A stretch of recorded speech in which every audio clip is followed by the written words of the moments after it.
नमस्कार, भारत 24 पर दहाड़ देख रहे हैं आप। आपके साथ मैं हूं आयुष सूर्यवंशी। दिल्ली शराब नीति केस में अरविंद केजरीवाल को जमानत पर दिल्ली हाईकोर्ट ने फैसला सुरक्षित रख लिया है।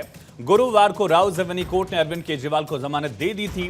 केजरीवाल को जमानत मिलने पर अभी आम आदमी पार्टी के नेता कार्यकर्ता ठीक से खुशी भी नहीं मना पाए थे कि ईडी ने इसका विरोध करते हुए दिल्ली हाईकोर्ट की वेकेशनल बेंच में याचिका दाखिल की। ईडी ने केजरीवाल को जमानत देने के लोअर कोर्ट के फैसले का विरोध करते हुए कहा कि शराब घोटाले की जांच अभी जारी है और ऐसे अहम समय में केजरीवाल को रिहा करने से जांच पर असर पड़ेगा, जांच प्रभावित होगी, दावा किया गया। क्योंकि केजरीवाल मुख्यमंत्री जैसे अहम पद पर हैं, अब दिल्ली हाईकोर्ट ने ईडी की याचिका पर फैसला सुरक्षित रख लिया है। लेकिन इसके पहले ईडी के हाईकोर्ट का रुख करते ही आम आदमी पार्टी के नेता आग बबूला हो गए। राज्यसभा सांसद संजय सिंह ने इसे न्याय व्यवस्था का मजाक बता दिया।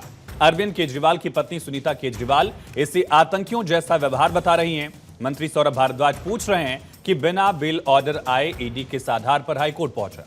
आम आदमी पार्टी हमेशा की तरह एजेंसियों पर सवाल उठा रही है, लेकिन वो ये भूल रही है कि इसी कानूनी प्रक्रिया का पालन करते हुए ही अरविंद केजरीवाल की जमानत को चुनौती दी गई थी। ये कोई पहली बात तो है नहीं कि लोअर कोर्ट के किसी फैसले को हाई कोर्ट या हाई कोर्ट के फैसले को सुप्रीम कोर्ट में चैलेंज किया गया हो। लगभग हर केस में इसी तरह की प्रक्रिया का पालन सरकारी एजेंसियां या कोई भी व्यक्तिगत मामले में भी निजी लोग भी करते रहे हैं। फिर आम आदमी पार्टी के लोग एजेंसियों को निशाना क्यों बना रहे हैं, इसी सवाल का जवाब जानने की कोशिश करेंगे। लेकिन उससे पहले दहाड़ के अहम सवाल का रुख करते हैं। सरकारी एजेंसियों पर आखिर सवाल क्यों उठा रही आम आदमी पार्टी, और क्या ऊपरी अदालतों पर आम आदमी पार्टी को भरोसा नहीं है? कानूनी प्रक्रिया पर आम आदमी पार्टी को आखिर ऐतराज क्यों है? करप्शन पर एक्शन तो टारगेट पर जांच एजेंसियां क्यों? कानूनी मामलों में भी क्या सियासत घुसा रही है आम आदमी पार्टी, और अगर ऐसा है तो उसके पीछे कारण क्या है? इन तमाम सवालों का जवाब जानने की कोशिश करेंगे।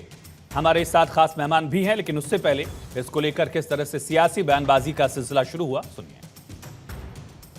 जब सारे गवाह, सारे सबूत, जो कुछ भी ईडी ने परोसा, सारे बयान जो कुछ भी ईडी ने परोसा, सारी दलीलें जो कुछ भी ईडी ने दी, उसको सुनने के बाद एक नियमित जमानत का जब आदेश आ गया, तब तो कम से कम भाजपाइयों को शर्म करनी चाहिए कि आप ईडी को बिना ऑर्डर के दौड़ा दिया आप हाईकोर्ट।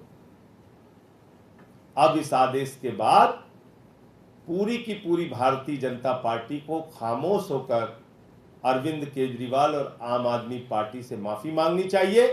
सुबह ऑर्डर अपलोड होना था, ऑर्डर अपलोड नहीं हुआ और ईडी हाई कोर्ट पहुंच गई ऑर्डर को स्टे करवाने के लिए।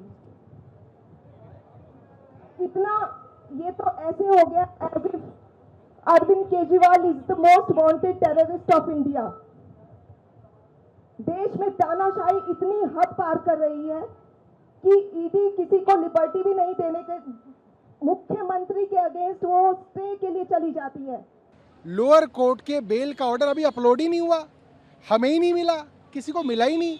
जब ऑर्डर ही नहीं आया तो हाई कोर्ट किस चीज़ पे सुनवाई कर रहा है? क्या लेके ईडी हाई कोर्ट पहुंच गया और क्या सुन के हाई कोर्ट कह रहा है कि हम इसको सुनेंगे? अभी तो ऑर्डर ही नहीं आया, वे सुन क्या रहे हैं?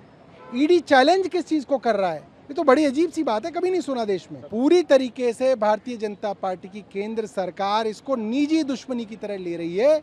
इस तरीके से एजेंसीज नहीं काम करती जिस तरह से हो रहा है। अरविंद केजरीवाल शराब नीति घोटाले के सूत्रधार हैं। करोड़ों रुपए का घोटाला हुआ है और अरविंद केजरीवाल को ये जो यहाँ तक बेल मिलने की बात है, ये कानून का काम है, लेकिन अरविंद केजरीवाल शराब घोटाले में दोषी हैं। बेल पर इतनी खुशी या बेल होने के आहट पे इतनी खुशी, ये मैं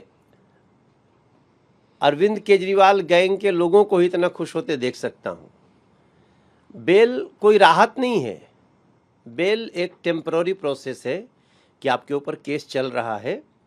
अब कई बार